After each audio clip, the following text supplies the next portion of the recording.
मैं कोमल सिंह और आप देख रहे हैं आर न्यूज नेटवर्क। आपको बता दें कि सावन का पावन महीना है और ये पूरा सावन का महीना भगवान शिव को समर्पित रहता है। हमारे साथ में मंदिर के महंत जी शामिल है, जिनसे हम बात करेंगे कि सावन का क्या महत्व है और सावन में जो कावड़ लेकर आती है उसके पीछे क्या श्रद्धा है। तो सबसे पहले आपका सर बहुत बहुत धन्यवाद कि अपना कीमती समय हमें देने के लिए। जय सिया राम जी। सर कावड़ में जो कावड़ लेके आ रहे हैं जो श्रद्धालु, ये सावन के महीने में ही कावड़ क्यों लेके आती है, इसके पीछे का? पहली बात, शंकर जी की महिमा अपरंपार है। एक बार शंकर भगवान को प्रसन्न करके रावण ने प्रसन्न जब कर लिया था तो उन्होंने ये पूछा था कि आप कौन सा शिवलिंग ले जाना चाहते हो अपने आश्रम में। तो रावण ने कहा कि मुझे पार्वती के द्वारा पूजित शिवलिंग ले जाना चाहता हूँ। तो भगवान ने क्या किया कि तथास्तु तुम ले जा सकते हो, मैं तुम्हारे तपस्या से मैं बहुत प्रसन्न हूँ। तो भगवान के आशीर्वाद से जब तीनों लोगों के स्वामी को लेकर के चलने लगे तो होता क्या है, आपस में देवताओं में त्राही त्राही होने लगा कि रावण अब अगर तीनों लोग के स्वामी को अपने कब्जे में कर लेगा, अपने लंका में ले जाएगा तो हाहाकार मचा देगा। इसके बाद क्या होता, भगवान विष्णु के पास सारे देवता लोग जाते हैं, प्रार्थना करते हैं कि प्रभु अगर रावण ने अगर भगवान त्रिलोकी शंकर भगवान को अगर अपने कब्जे में अपने अगर लंका में ले जाएगा तो जो है ना पूरा हाहाकार मचा देगा। तो भगवान विष्णु ने कहा मैं कुछ यत्न करता हूं। तो उन्होंने गंगे माता से प्रार्थना किया और कहा कि हे गंगे माता, रावण ने संकल्प लिया था, जिस प्रकार के दो प्रकार के कोई भी पूजा पाठ आराधना की जाती है, एक तो होता है साकाम, मतलब होता संकल्प करके ले जाया जाता है, एक होता है निष्काम। निष्काम का मतलब होता है रोज। तो रावण ने संकल्प किया था कि प्रण लेता हूं कि जब तक मैं शिवलिंग अगर अपने लंका तक करके नहीं जाऊंगा तब तक कहीं रास्ते में रखूंगा नहीं। अगर बीच रास्ते में अगर रख भी दूंगा तो मेरा जो संकल्प व्यर्थ हो जाए। तो भगवान ने पहले कहा भी था कि अगर मैं संकल्प देता हूं, अगर कहीं भी शंकर भगवान के जो शिवलिंग ले जा रहे हो, जहां कहीं अगर रख दोगे वहीं मेरी स्थापना हो जाएगी। और रावण ने जल पी लिया था। पी लेने के बाद विष्णु भगवान ने कहा गंगे माता से प्रार्थना की, हे गंगे माता, जिस प्रकार रावण ने जल को पिया है उसी प्रकार आप जाकर के जल के माध्यम से उसके शरीर में आप चले जाइए और मैं इसके बाद कुछ और यत्न करता हूं। तो गंगे माता ने क्या किया कि अपने स्वरूप में जाकर के जो ये उन्होंने चरणामृत पिया था, चरणामृत के माध्यम से उनके शरीर में चली गई, रावण के शरीर में। जब शरीर में चले जाते हैं तो रावण को बाथरूम लगती है। जब बाथरूम लगती है तो ढूंढता है कि कोई व्यक्ति मिले जो शिवलिंग हम जहाँ रख सकें या किसी व्यक्ति को हम रखवा सकें। तो भगवान विष्णु ने ग्वाले का रूप धारण किया और जब रावण के समीप गए तो रावण ने कहा भैया एक काम करियो कि ये जो शिवलिंग है इसे आप अपने पास रखना, हम 2 मिनट के लिए लघु शंका बाथरूम करके आ रहा हूं, टॉयलेट करके, इसके बाद मैं ले जाऊंगा। तो रावण ने देवघर में जाके, देवघर यहाँ है बैजनाथ धाम, देवघर में उसने बाथरूम किया तो इतना बाथरूम किया ये तालाब भी भर गया। और भगवान विष्णु ने जैसे ही लिया शिवलिंग को, ग्वाले का रूप धारण करके आए थे भगवान विष्णु, शिवलिंग जमीन में रख दिया और रखने के बाद चले गए, अंतर्धान हो गए। रावण कुछ देर के बाद आज जब आता है तो क्या देखता है कि शिवलिंग तो जमीन में रखा है, और जब जमीन में रखा देखा तो उसने कहा मेरे साथ घोर अन्याय हुआ है। तो खुद प्रयास किया, खूब बहुत सारा प्रयास किया उठाने के लिए।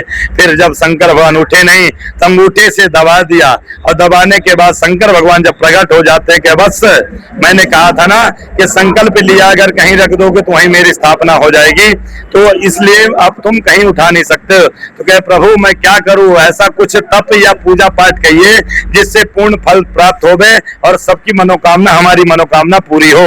तो भगवान ने कहा कि यहाँ सुल्तानगंज गंगा का घाट है, सुल्तानगंज, वहां पे आप कावड़ के माध्यम से आप एक जल लेके आइए, सुल्तानगंज से जल लेकर के और हमारे शिवलिंग पर अर्पण करे तो आपकी जो भी मनोकामना हो वो पूरी होगी।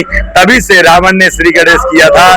तो आज भी वही प्रथा है कि जो लोग कोई हरिद्वार से, गंगा के घाट से, कोई गौमुख से, कोई जहां जहां नजदीक गंगा वगैरह पड़ती हैं वहां से ला करके लोग गंगा जल अगर श्रावण के महीने पे शिवलिंग को अभिषेक करते हैं तो जिस प्रकार 1 साल आदमी तपस्या करता है उतना फल नहीं मिल पाता है। अगर लेकिन सावन के महीने में एक एक दिन भी अगर छोटा सा पूजा पाठ, छोटा सा प्रयत्न करने से उतना फल आपको पूरे साल भर का एक दिन में मिल जाता है।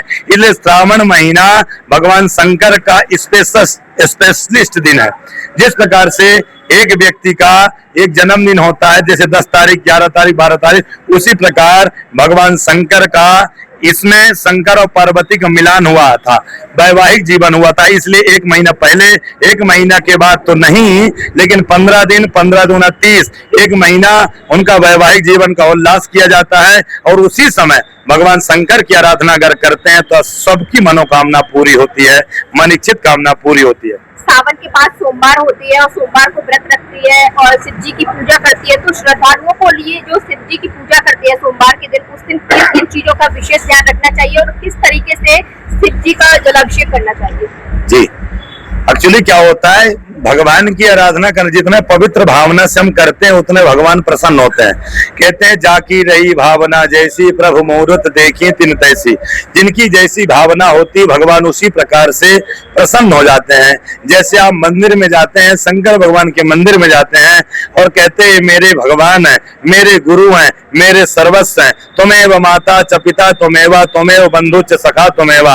आप कहते हो सब कुछ प्रभु आप हो, तो आप श्रद्धा से और मन से अगर आप भाव से परमात्मा के समक्ष किसी भी प्रकार की अगर पूजन अर्चना आप करेंगे तो समस्त कामना पूरी होती है। और सोमवार का व्रत कहते हैं 1, 3, 5 भगवान को बहुत प्रिय है। 1, 3 और 5 कहते हैं 3 तिगाड़ा काम बिगाड़ा, लेकिन ऐसा नहीं है। ब्रह्मा विष्णु महेश 3 है, माँ काली, माँ लक्ष्मी, माँ सरस्वती 3 है। इसलिए 1 या 3 या 5 कम से कम व्रत होना ही चाहिए। इसीलिए सावन के महीने में किसी में 4 व्रत होते हैं, किसी में 5 होते हैं। और इसमें विशेषकर उद्यापन तो नहीं होते हैं, लेकिन उसमें अन्नदान जरूर कर देते हैं। जिन स्त्रियों के, जिन लड़कियों को वैवाहिक जीवन नहीं हो पा रहा है, वो अगर 16 सोमवार ना करके 5 सोमवार का अगर सावन के महीने का सोमवार व्रत करेंगे तो उनका वैवाहिक जीवन बहुत जल्दी हो जाता है और वो अच्छा वर प्राप्ति मिलती है। दूसरी बात, कोई व्यक्ति अगर लक्ष्मी प्राप्ति के लिए करता है तो गन्ने का रस चढ़ाता है शंकर भगवान के शिवलिंग में तो माता लक्ष्मी प्रसन्न होती हैं। कोई व्यक्ति दीर्घायु, लंबी आयु प्राप्त करता है, दूध से स्नान कराने से लंबी आयु प्राप्त होती है। किसी मोक्ष की प्राप्ति करने के लिए गंगा जल से स्नान कराया जाता है। उसी प्रकार हर चीज का अलग अलग विधान है, लेकिन इसमें सब विधान यही है कि श्रद्धा और विश्वास होना चाहिए। जैसे आप रास्ते में चलते हैं तो आपके मन में ऐसा संशय होगा कि मेरा कामना जरूर पूरी होगी, तो अगर आपका जो अंदर परमात्मा बैठा है तो भरपूर कॉन्फिडेंस हो जाएगा, तो आपके कार्य जरूर पूरे होंगे। अगर आपके मन में संशय है कि भगवान के पास जाऊंगा, होगा या नहीं होगा, तो आपका कार्य में सफलता में प्रॉब्लम आएगी। इसलिए भरोसा, विश्वास होना बहुत जरूरी है। उसी प्रकार आप भगवान शंकर को प्रसन्न करने के लिए कुछ नहीं मिलता है तो बेलपत्र चढ़ाइए, अगर वो भी नहीं मिलता तो शुद्ध जल चढ़ाइए, अगर वो भी नहीं हो सकता है तो आप भगवान के समक्ष जाकर दोनों हाथ सीधा करके और नतमस्तक हो जाइए, क्योंकि भगवान अवघड़दानी है, वो बहुत जल्दी प्रसन्न हो जाते हैं। कोई बेलपत्र चढ़ाता है, कोई भांग धतूरा चढ़ाता है, कोई दूध चढ़ाता है, लेकिन अपना शरीर को ही अर्पण कर देता है, उससे बड़ा क्या समर्पण हो सकता है। इसलिए प्रेम से और भाव से बड़े एक साथ मिल करके भगवान शंकर की आराधना करें, लेकिन इसमें एकता बहुत जरूरी है। एकता कहते हैं कि हम मूर्ति स्वरूप भगवान की आराधना करते हैं, मूर्ति स्वरूप शिवलिंग की आराधना करते हैं, लेकिन आत्मा रूपी व्यक्ति को अगर सताते हैं और आत्मा रूपी व्यक्ति की अगर हम पीठ पीछे बुराई करते हैं तो परमात्मा उसमें भी प्रसन्न नहीं होता है, क्योंकि पता नहीं किस रूप में नारायण मिल जाए। भगवान हमारे किसी भी रूप में आ सकते हैं। अगर साक्षात हनुमान जी या शंकर जी आएंगे तो कोई मानेगा कि चलो बहुत सारे भगवान देखा है, लेकिन अगर पता नहीं किस हम ही लोगों के बीच में कोई परमात्मा आके बैठते हैं और परीक्षा लेते हैं, और जिस दिन परमात्मा के नजरों से अगर पास कर गए तो लोगों की नजरों में पास करने की जरूरत नहीं पड़ेगी। इसलिए श्रद्धा और प्रेम से मेरा यही निश्चय है, श्रद्धा और प्रेम से। और एक चीज आप पूछना और चाहेंगे कि त्रयोदशी का जल और 14 का जल कब चढ़ेगा? ये आपका इस समय वर्तमान में चल रहा है। जो कांवड़िया बहुत जो है ना 2 दिन 4 दिन 10 दिन से बहुत लंबी सफर करके बहुत निष्ठा और श्रद्धा के साथ जो जल लेके आ रहे हैं, उनके मन में बहुत सारी चीज सुविधाजनक होना जरूरी है, क्योंकि अगर मन में संशय हो जाता है तो परेशान हो जाते हैं। देखिए जी, ऐसा है, त्रयोदशी का जल 10 तारीख को भी चढ़ना स्टार्ट हो जाएगा। 10 तारीख को त्रयोदशी का जल, लेकिन 11 तारीख को 4:55 तक त्रयोदशी रहेगी। कोई व्यक्ति अगर 10 तारीख को नहीं पहुंच सकता है किसी कारणवश त्रयोदशी का जल चढ़ाने के लिए, तो अगर 11 तारीख को अगर सुबह 4 बजे ब्रह्मा मुहूर्त में 4:45 तक अगर चढ़ा सकता है जल, तो त्रयोदशी का जल होगा। और 4:45 के बाद जो भी मॉर्निंग में जल जो चढ़ेगा वो 14 का जल चढ़ेगा। इसलिए आप कोई परेशानी का कोई ऐसी बात नहीं है, लेकिन श्रद्धा और भाव के साथ परमात्मा के समक्ष जाके मत्था टेकिएगा और अपने कावड़ में जल छिड़काव करिएगा। और इसके बाद भगवान शंकर को स्नान कराने के बाद नीचे से जो जल उतरता है उसे लेकर पान करिएगा, अपने ऊपर छिड़काव करिएगा। घर में जाके उस जल को गंगा जल छिड़काव करिएगा, क्योंकि कहते हैं जब 1 दिन 4 दिन 7 दिन 9 दिन का जो अनुष्ठान या पूजा पाठ होता है उसमें अगर हम चलते हैं ना, तो उसमें परमात्मा शंकर का विशेष आशीर्वाद हो जाता है। तो आप किसी भी निगेटिव चीज में या नजर वाले चीज में या कोई परेशान रहता तो वहां जाकर छिड़क देने पर उसका तत्काल निगेटिव चीज समाप्त हो जाता, पॉजिटिव एनर्जी आ जाती है। इसलिए शंकर भगवान की आराधना करें। मेरा आपसे एक आखिरी सवाल है कि जैसे मैं कावड़ियों से बात कर रही थी जो भोले से, उनका कहना ये है कि आज के टाइम पे जो भोलियां भी कावड़ लेने के लिए जा रही है, लेकिन उसमें कुछ भोली ऐसी है जो गांजा फूकने के लिए जाती है, तो इसको आप किस नजरिए से देखते हैं? देखिए, पहली बात, मैंने आपको इसका सवाल जवाब दिया है कि जितना शुद्ध और जितना पवित्र भावना से और श्रद्धा के अनुसार परमात्मा की आराधना अगर करेंगे उतने भगवान प्रसन्न होंगे। भगवान ये कहते हैं कि जाकी रही भावना जैसी प्रभु मूरत देखी तिन तैसी। जिनकी जैसी भावना होती है उसको वैसे ही परमात्मा मिलते हैं। कोई अगर पिता के समान देखता है, कोई माता के समान देखता है, कोई अपने भाई के समान देखता है, कोई गुरु के समान देखता है, कोई इष्ट देवता, कोई परमात्मा भगवान के समान देखता है। तो जिनकी जैसी भावना रहती, देखिए कहते हैं जो रंगीन चश्मा पहने उसे दुनिया रंगीन दिखाई देगी। अगर मान लीजिए अगर आप परमात्मा की अगर भाव अच्छा हो, अगर अंदर से भाव अच्छा हो तो परमात्मा जल्दी मिल जाएंगे। लेकिन इसमें परमात्मा ऐसा कुछ नहीं करते। भांग का सेवन करके और भांग दारू या गांजा ऐसा कोई सेवन का रिस्पॉन्स नहीं हो जाता है।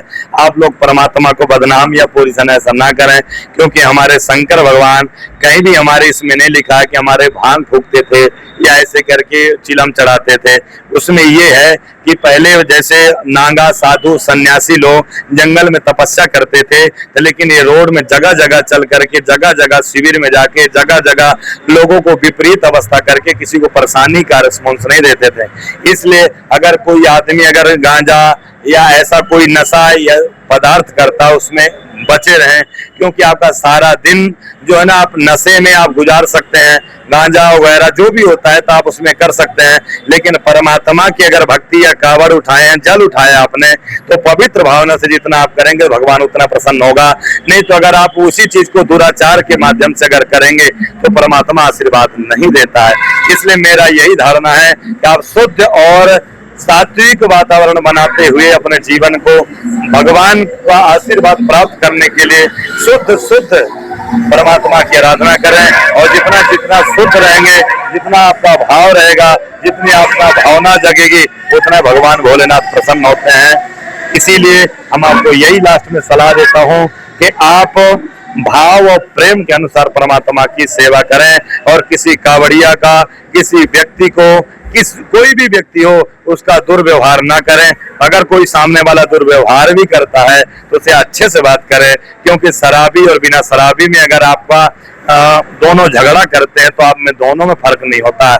तो आप ये सिद्ध कर सकते हैं कि आप परमात्मा के भक्त हैं। और दूसरी बात, आप कहते हैं कि हम जो है ना परमात्मा के भक्त होने के बावजूद भी मुझे लोग बहुत सताते हैं, लेकिन जब आप समझ जाइए जो फलदार वृक्ष होता है उसे आदमी कंकड़ मारता, पत्थर मारता, डंडा मारता, क्योंकि वो फल देता है। कभी देखा है सूखा हुआ पेड़ को कोई छेड़ता हुआ?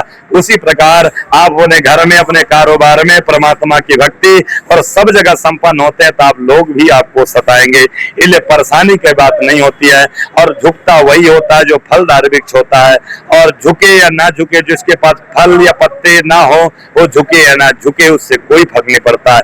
इसलिए आप एक फलदार वृक्ष बनना है, झुकना हमारी आदत होती है। और परमात्मा के सामने झुकने से किसी व्यक्ति के सामने झुकने की नौबत नहीं आती है, क्योंकि इंसान तो मुंह देखी बात करता है, परमात्मा मुंह देखी बात नहीं करता है।